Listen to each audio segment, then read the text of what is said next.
congruency of triangles in this chapter. That's the name of it. Yeah, that's a smart answer, but what exactly do you think it is? Congruency of So like we triangle. have also learned the term congruency in our previous chapter, and congruency means alike, Okay, something like twin.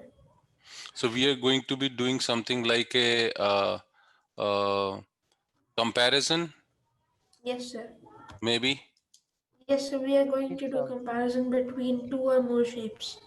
Okay, Or we can say where two sides are equal, or two angles are equal. two angles and two sides being equal.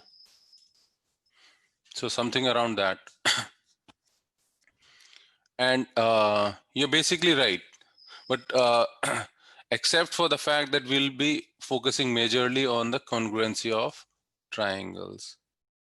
Now, congruency is basic understanding of the fact that there are a lot of things around us which are of the same shape and same size, exactly are alike. When we say alike means not only are they alike in terms of shape, but they are Even also in measure. in terms of measurement, in terms of size, as we may call them. Two different points. That's the smallest of the things which we know from a measurement perspective. The only thing which we can start comparing is basically a line with some other line. So in case of when you are trying to compare two lines, the only thing which we can measure is its Length. length. A line does not have any width. So when we say that there are two lines which are congruent, what we mean are that there are two lines which are of exactly the same length. They may be placed anywhere in the system, anywhere you may want to move it. But so long as the lengths are equal, we'll say that these two lines are congruent.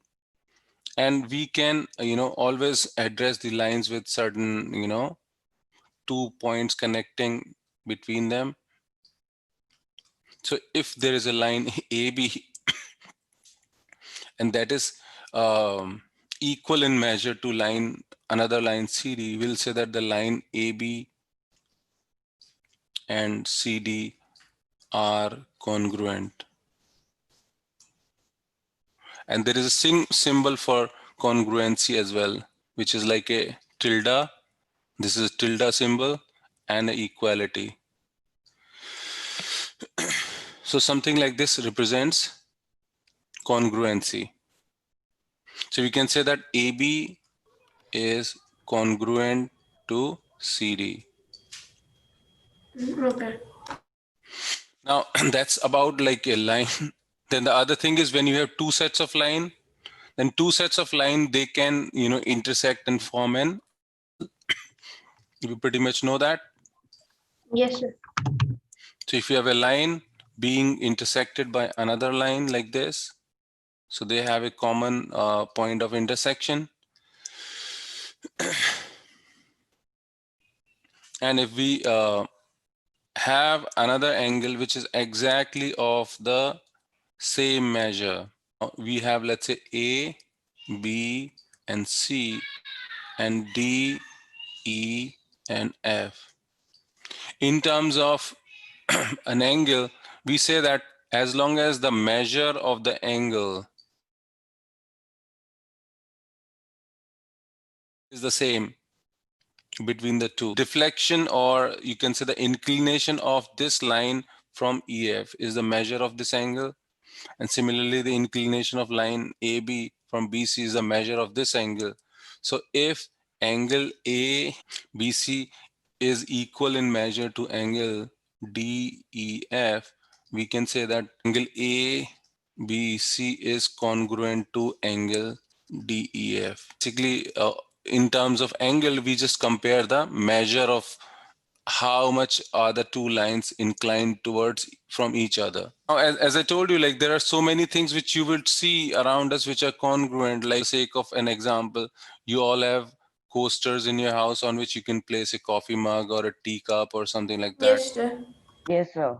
You can place those coasters one above the other, and Yes, they sir, would, we can even stack them. yeah, and we can stack them without any challenge, and they would be able to overlap each other perfectly well. In this case, like this.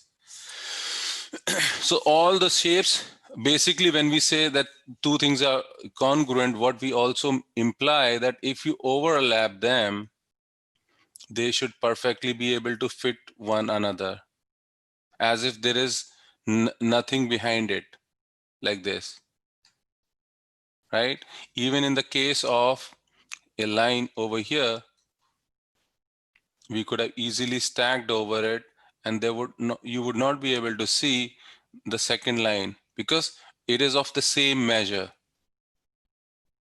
right? So same shape, same size, and it is kind of symmetrical, and that allows us to stack them in a better way. So not just about lines and angles, but even the first closest shape or the smallest closest shape which we know of is a triangle can also be congruent. Say this is a triangle, and I take this copy of it and I make another copy of it. So I can move this and put it back as if there is, and it would perfectly fill well.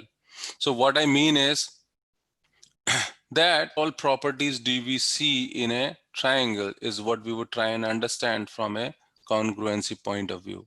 So when we say that this is going to perfectly overlap it, what happens is that this particular vertex on the first triangle will easily fit overlap with this. If you align the line of this along this line, then this vertex E would also overlap B. And if you are able to do that, you will be noticing that the third vertex of this triangle perfectly aligns well with the third vertex of this first triangle. This is what will happen when have two congruent shapes. Their edges as well as their vertices, they would perfectly align with the edges and the vertices of the other shape. If that does not happen, then we know that the triangles or the shapes are not congruent. Say for example, just like in the case of a line, we know that if the length of one is different than the length of the other, there's no way you would be able to align these points, let's say A and B, with these points C and D. When you try and align, your A would be here, or you could put the A over here, and B would be somewhere in between, like at this place. Can you relate? So for two shapes to be congruent, the vertices, which are the corners, and their edges, which are the sides, they should all overlap. What would not be congruent is, let's say I create another triangle, or if I take this triangle, make a copy of it over here, and then I stretch it, let's say. So even though it looks like it, but if I move it and try and align it, what you will notice is that The points won't match. the points won't match. I may be able to align one vertex, but the other two will not. I may be able to align along the edges, but the vertices are not exactly overlapping the other two vertices of the original shape. So we would not call these two triangles as congruent.